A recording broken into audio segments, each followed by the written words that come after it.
Xbox Game Showcase. Also, can be an Xbox. Came and went. Anything can be an Xbox, including the ROG Xbox Ally X.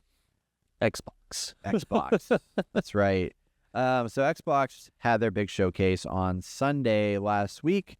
We watched it. This is the one that you can get pretty excited about. It was all about Xbox-based games, but now they're really pushing hard at like, they're not just an Xbox console anymore. They're like, you can everything's an Xbox, including your PlayStation. Even your PlayStation can be an Xbox. So they're bringing shit to PlayStation, which is crazy to see. But there's been a long rumored handheld device that they've been talking about forever that's likely going to come from Xbox. Well, they decided instead of making a handheld, that got, I think, shuttered. And instead they were like, hey, ROG Ally, which is from Asus. If y'all know Asus, they make motherboards and all kinds of really good hardware. I buy a lot of their shit.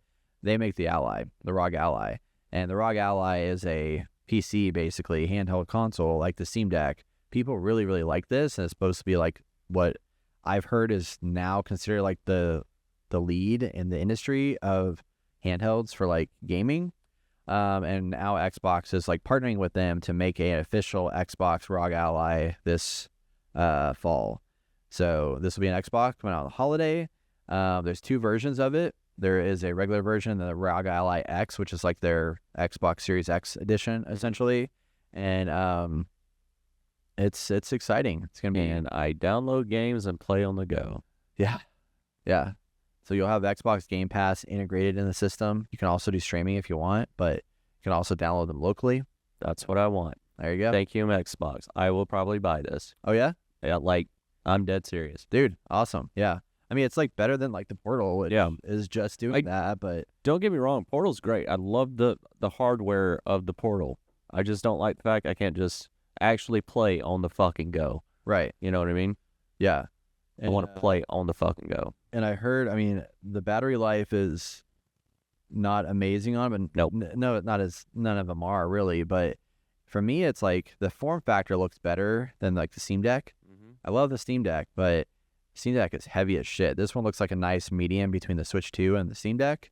It looks heavy though. This looks heavy. Well, I know it looks heavy, but like Steam Deck is really heavy. Oh yeah, Steam Deck's like that is a computer. It's a big boy, you know. So this one definitely, I think, has potential could replace the Steam Deck, honestly, if I can load Steam on there appropriately, which from what I've heard with the ROG Ally, people use it to have Xbox and Steam and stuff loaded onto it. I am curious if they're going to like kind of lock this up to like the Xbox app. What's also interesting, so they have this Hollow Knight Silksong game. This game's been in development forever. They've never officially said like, hey, it's coming out this time. They haven't showed any video about it. They keep like teasing it, like, hey, it's coming. And then you hear the like, oh, and this holiday, you'll be able to play Hollow Knight Silksong. People have been pissed about the fact there hasn't been a proper like, hey, like you're showing a screenshot of it, but you haven't like shown like, here's gameplay of Hollow Knight Silksong. But it's apparently coming out, and it's just like, it's such a weird thing, you know? I don't know why they're not being more upfront about it, but anyway. So that was a big deal. That was a cool announcement for sure. They had the Blood of Dawnwalker was revealed here. This is a new game. The reason why this is important, it's Bandai Namco publishing it, and it's a studio that was formed by former head of, I believe, development of The Witcher 3 Wild Hunt. Rebel Wolves is the name of the studio. And then he also worked on Cyberpunk 2077, left in 2021, I believe, as they were developing it, and started this company and is making this game. And it is a very interesting... You're basically Blade. Yeah, that's a good breakdown of it. You're a vampire that can walk throughout the day, and you're killing other vampires. Are you? But you're a white dude. I am, actually. Yeah? Yeah. It's like set in the 1800s. But no, it seems cool. But it's set in the 14th century. 14th century, my bad. But like, I don't know. I'm not 100% on it because whenever I played The Witcher, I just didn't like the combat mechanics in that too much. And I see them. I can visually see it. The combat mechanics are the same as The Witcher. So a couple interesting features that are coming in this game that I think are cool is you embark on the quest. So experience and shape the plot the way you want. You embark on the quest to save your family or swear revenge on your sire and destroy everything standing in your way. Discover ancient secrets lurking in the valley. Rush in head first or take risks taking time to prepare. Go alone or search for friends and forge unlikely alliances. So basically, if you go off I think what I understand from this is you go off the beaten path and do other things, you could be sacrificing another story element by doing something else. And like you have to make these like decisions in real time to see like stuff that could be like cut off because of choices that you made and things that you did. That might be a no for me, big dog. That gives me anxiety. There's also a day and night cycle. Experience 2 different gameplay loops offering distinct abilities to choose from, mysteries to uncover, and varying ways to achieve your goals from day and night. So every action and inaction shapes the world around you. Your family's days are numbered, and every time you take on a quest, time moves forward, compelling you closer to the end. Choose carefully whom to help and whom to leave behind. You will not have time for everyone. The world waits for no one, and neither does the villain. Oh, that gives me a lot of anxiety. I don't know, dude. It looks great. I might give it a shot, but that gives me like open world too. Like, damn, pretty crazy. I'm wasting my time fucking picking up collectibles while my family's dying. Right? It's like shit, you know. Invincible Versus was interesting. That was a weird throw in there. I don't think we needed this. I thought this was going to be a Telltale game or something. I would have liked that, you know. And also I heard that like they were like I was hearing people talk about how because you've watched Invincible, right? Yep. Okay. I heard that like this one group or whatever, like everybody's basically Superman, so they don't really have the Viltrumites. Maybe. Yeah, that's the alien species. So basically, the storyline behind it, right, is that their planet is dying, and so is their race. Their race is dying off because they can't reproduce anymore. So they go to other planets, be their hero for a little bit, reproduce, and then take over that planet and start reproducing massively. Basically. Oh, I see. Yeah. It's pretty. It's a great show. Like, hands down, phenomenal. But it's like if they're all like Superman, then what diversity in gameplay is there going to be? You know, like they still can get hurt. You just got to. Well, yeah, but I mean, like, as like, if you pick from 5 different characters, don't they have the same exact powers, basically? Yes and no. They have like the girl with the hair. She has like a knife on her. Does different stuff. Oh, okay. Well, and then what I was told that like what I heard was that they're all kind of the same hero. Like I see what you're like something unique or special. So it's like you just basically are picking a different cosmetic at the end of the day because they have the same. They would have the same powers. You know, I didn't even think about it that way. I don't know. It's like, what could you have a big roster of characters in this game that are like very unique in fighting stuff? Yeah, with the other heroes you can. Yeah. I can imagine like the Viltrumites will have like different cool, like unique style of fighting depending on who it is. So interesting. Yeah. Grounded 2. This was a shocker for me. This was a big shocker for me. I did not have this in my deck of cards, if you will, I guess. They came out and announced Grounded 2. So Obsidian, so here's the thing with Obsidian that's blown my mind. So they released Avowed in March, February, whenever it was, which is their RPG, fantasy RPG. We knew The Outer Worlds 2 was coming out later this year as well. Then they're like, oh, hey, by the way, we're also making Grounded 2, and it's coming out this year. So they're bringing out 3 franchise titles in 1 year. How the hell are they doing that? Fucking crazy. It's blowing my mind. Now, granted, Grounded 2, I did see in the trailer that the extended trailer, that they are partnering with Eidos Montreal, who formerly worked on the Deus Ex games.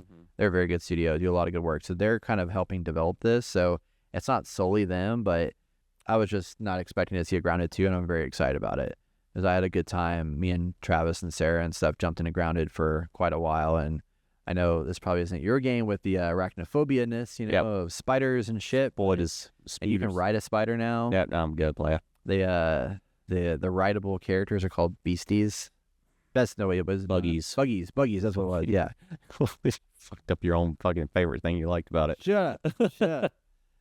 I love the buggies. It's so cool. But it looks fun. So you have mounts, you know, and instead of you being in the backyard, you are now inside of a park. Like a massive park, and you got all kinds of stuff you can build. Your little buggies can your ant buggies can carry shit for you back and forth, grass blades and whatnot. And they said the world's like, I think 3 or 4 times the size of the original, and there's much more story in this one. So yeah, looks awesome. Can't wait. July 29th. coming out in game preview. Corner. I know. Oh, game preview. Yeah, so it's gonna be like not finished yet, but it's gonna be in a probably year-long cycle of updates over time and whatnot. So I appreciate that. Ninja Gaiden 4, not really our game, so we're gonna skip over that. But Beast of Reincarnation. What was this? Oh wait, was this what I think it is? It's Beast of Reincarnation. Is it? Yeah. Game Freak. That's what this was. Game Freak. This was a Pokemon, people. Oh. That's what this game's freaking weird and wild. It's not Pokemon. This is not Pokemon. It looks good. It looks the great. visuals are amazing. And it's not Pokemon. It's very Souls-like. Yeah. It's like blowing my mind that the same company that makes Pokemon, that's the same old shit over and over again, can put a game together like this. It's weird. Because it looks really good. Yeah. Will I play it? No, because it's going to be hard as shit. But the game itself is very interesting. And I do like the story. So I'm going to convince Austin to buy it. There you go. I'll play it for 2 days and be like, I'm done. Yep. Super Meat Boy coming in 3D. Basically Super Mario World, but it was bound to happen. I think it was a perfect fit for Meat Boy. I agree. To be honest. And I like the trailer. It opened up with a fucking Mario throwback. I was thrown off by that. I was like, wait, how can they do that? Is that possible? You know, but yeah, it looks great. Well, yeah, this was bound to happen. I'm happy for it. I haven't played Meat Boy at all, but this it's hard to play it. Yeah, Meat Boy is really hard. It's like it's a really fun platformer, but it's so challenging. I mean, it's basically everything's a speed run. You have to time things perfectly well with every move and stuff, and then this one looks like it's going to be the same. Yeah.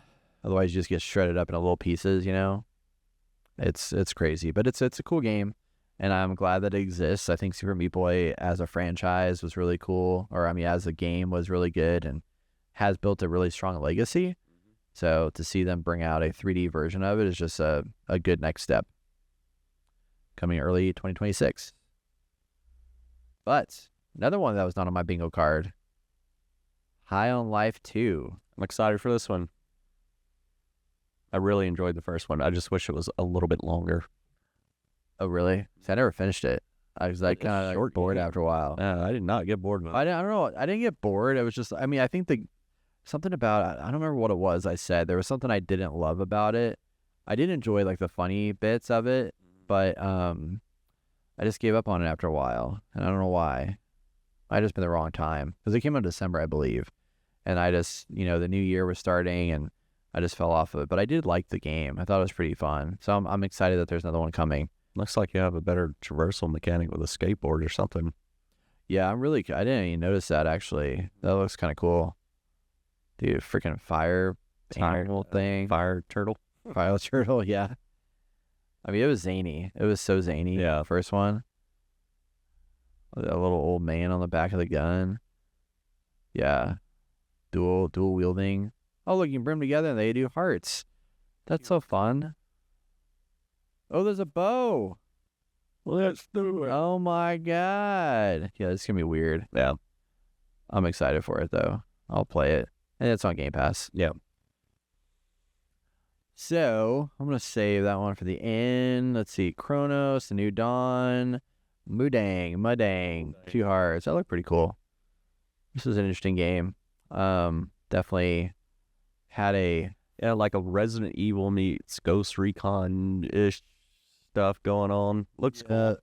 I saw some Splinter Cell vibes up in there. Yeah. Basically play a covert operative person thing, and dealing with some kind of virus outbreak. Yeah. People enraged. That's right. Yeah, definitely. I don't know if this was a Japanese company or a Chinese company, but it's definitely got a lot of Asian influences and stuff like that. But it was very bloody, very dark, and just not what I expected to see. But it's going to be releasing, I believe. I don't know if they gave us a date yet, but looks kind of cool. You know what I mean? Comes out somewhere in 2026 from EVR Studio. Oh, it's in Korea. It's in a unified Korea. Mass terrorists strike at the heart of Seoul Jiang Tae, a soldier sent in to stop the attack, stumbles upon... I didn't know this. He stumbles upon a K-pop star named Gavi at the center of the unfolding crisis. As their stories intertwine, a chilling truth begins to take shape. That's just a weird combo of stuff, but I think it's kind of funny. It's kind of interesting. So, Mudang, 2 hearts.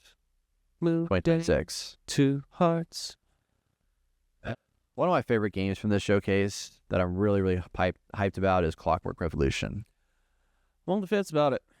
I'm not really. You can stay on that fence. I was excited about this game a while back whenever they did like the first reveal for it, but now I'm just kind of like, I don't know. It has a lot of Fallout vibes to me. I'm kind of like, really? Yeah, I guess a little bit maybe.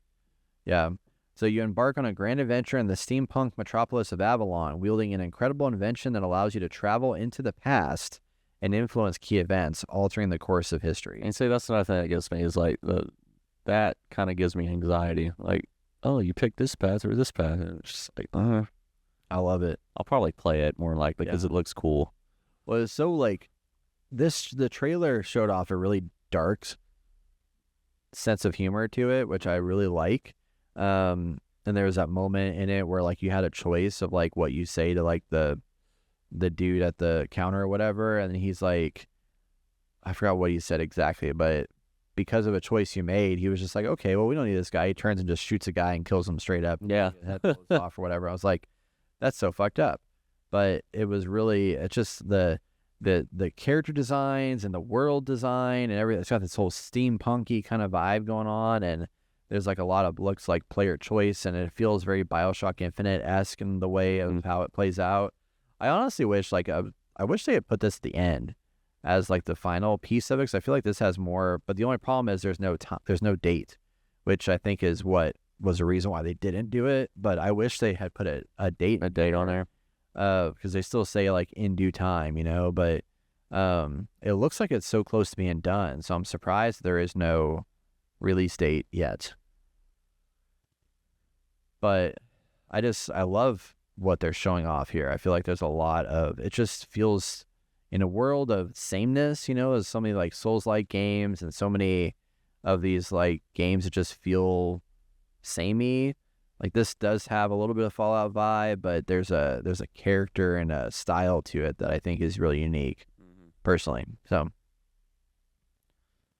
Clockwork Revolution. Any other thoughts? No, I'll probably play it more like that. Yeah. Unless Judas comes out at the same time frame, though. Right. Oh yeah, I forgot about Judas. That is coming out soon. Let's see. Is there anything else that was like big? Couple Fallout updates, Elder Scrolls, Keeper, Final Fantasy, Sea of Thieves, a lot of Sea of Thieves stuff. Final Fantasy is coming to PlayStation or to Xbox, which is crazy. There was Call of Duty Black Ops 7. Can't believe they're making that already.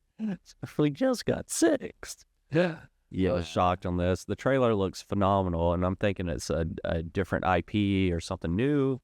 No, fucking Black Ops 7, which I found just extremely weird. But who knows? Call of Duty and their whole metaverse app thing, whatever it's called. Okay, cool. The description on Steam says that in Black Ops 7, Treyarch and Raven Software are bringing players the most mind-bending Black Ops ever a year later. The year is 2035, and the world is on the brink of chaos. Ravaged by violent conflict and psychological warfare following the events of the fan-favorite titles Black Ops 2 and Black Ops 6, you wield cutting-edge technology. The Black Ops team, led by David Mason, must fight back against a manipulative enemy who weaponizes fear above all else. Squad up with friends or play solo in a thrilling and innovative co-op campaign. Ooh. Harness near-future weaponry in a signature multiplayer experience with new maps and descend into the next twisted chapter of round-based zombies in the heart of dark ether. Ooh. So the fact that it is a co-op campaign, that might be cool. Changes my tune a little bit. Just need to see some gameplay. Yeah. They're supposed to have a gameplay reveal later this summer, I believe. But I mean, I love the vibe they're going. I mean, I love how weird they're getting with it, and this whole like upside down. It almost felt like Inception a little bit. Yeah. Super strange. And I'm excited about co-op experience, so hopefully they can deliver on that. But yeah, very, very quick turn here, and that was kind of shocking. And then I think the big other final announcement was just really with the Outer Worlds 2. We already knew that was coming out, but in the Outer Worlds 2, they showed off a lot of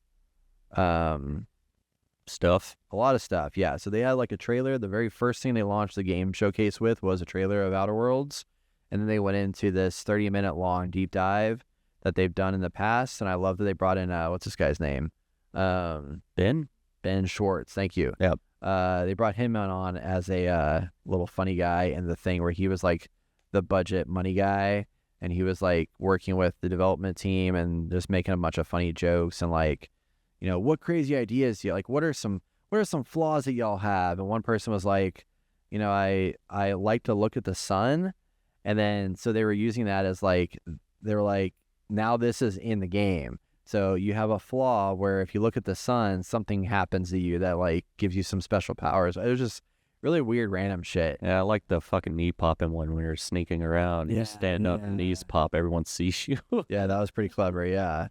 So it's interesting to see that I like that they're kind of having fun with it, but it seems like it's a little bit of a darker take on the Outer Worlds. But I think the first one was like, they didn't have a budget that much because they were doing it on their own, and it's considered a good game. I never played much of it. I know Austin enjoyed it, but I think this is gonna like be a really good, exciting game to enter into and play with all the variation and how you play the RPG mechanics and stuff. It seems like with their Xbox money, you know, that they've found a good, large, expandable world that you can get lost in and play how you want to play. Yeah. So I am excited for that, and it comes out this fall, which is wild to me. So very, very soon you'll be able to jump on the Outer Worlds. I might actually if I have time, jump into Outer Worlds 1 and play through it, because I heard it's pretty short. I thought you beat it already for some. No, I never did. I only played like 2 hours of it. And then I like dropped off of it. I got a long time ago on Xbox Game Pass, and yeah, I think Austin beat it, but it looks good, and it's coming out in 4 months on October 29th. So right around the corner. And that is the Xbox Showcase. What was your favorite thing?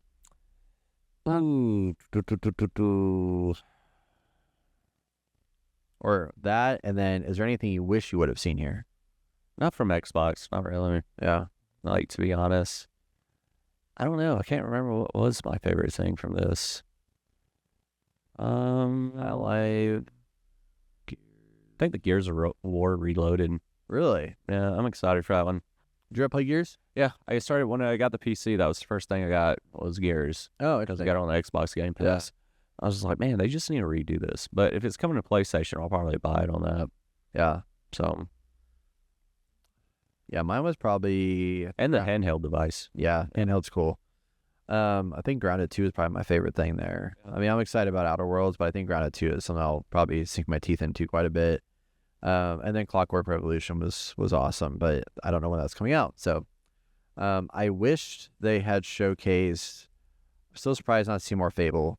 I'm not like honestly super hyped about the new Fable though, as much as I was originally hyped when they first announced it, but then I kind of lost it a little bit. But yeah.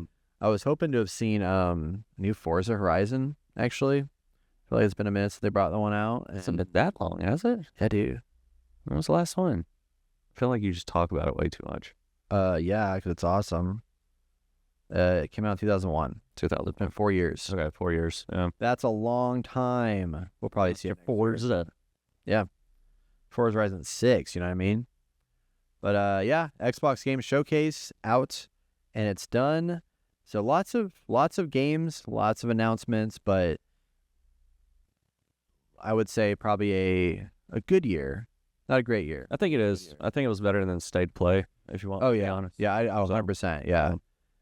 Like this showcase, although it didn't have a lot of the hype that I expected more hype, I still felt like it was a good showcase start to finish. I think there was a lot of good stuff in there, things that I'm excited about, some weird stuff I'm excited about. Oh, I didn't mention that one game, the what was that game called? The There Are No Ghosts at the Grand. Oh yeah, the cat one. Yeah, this game was really weird and cool to me. I don't know why, but it's like almost like a power wash simulator. But you're rebuilding the whole town. Yeah. Dad's or your grandparents' old hotel thing. You got a singing guy. It's kind of weird. It has a weird vibe to it. You have this like repair gun that like. Yeah, it's a first-person mystery where you renovate a haunted hotel by day and hunt ghosts by night. Yeah. Use talking power tools to uncover secrets, solve puzzles, and supernatural threats. You play as a young American man, Chris David, who unexpectedly inherits the Grand, a British seaside hotel. And then to renovate the hotel, players will have access to exaggerated power tools such as a sandblaster, paint sprayer, furniture cannon, and the daisy chain gun. It's not a simulation, though. Players don't have to be exact. Decorating and renovating is fast, fluid, and fun. But with only 30 days, 30 nights to complete the job, choose each room carefully because when the time runs out, something will come for you. Kind of reminds me about Blueprints a little bit. And plus, you have some kind of like hidden thing you're trying to investigate into about your father's mysterious death or some shit. Yeah. The nighttime, you're searching for something, clues hidden behind walls, old blueprints revealing hidden spaces. Yeah, it looks interesting. This is one of those games I'm like, okay, this is just so weird and different, and I like that there's something like this that exists out there. That's just not your standard, traditional shooter. You know, a lot of singing. Yeah, I love it. I'm excited. So cool. So there you have it, folks. Xbox Game Showcase. Anything else you want to add? Nope. Other thoughts? Okay. Fucking Xbox. There you go. Xbox is here, and everything's an Xbox. So get your phone, get your PlayStation, get your whatever. Get your water bottle. Get your water bottle, and play Xbox. Play anywhere.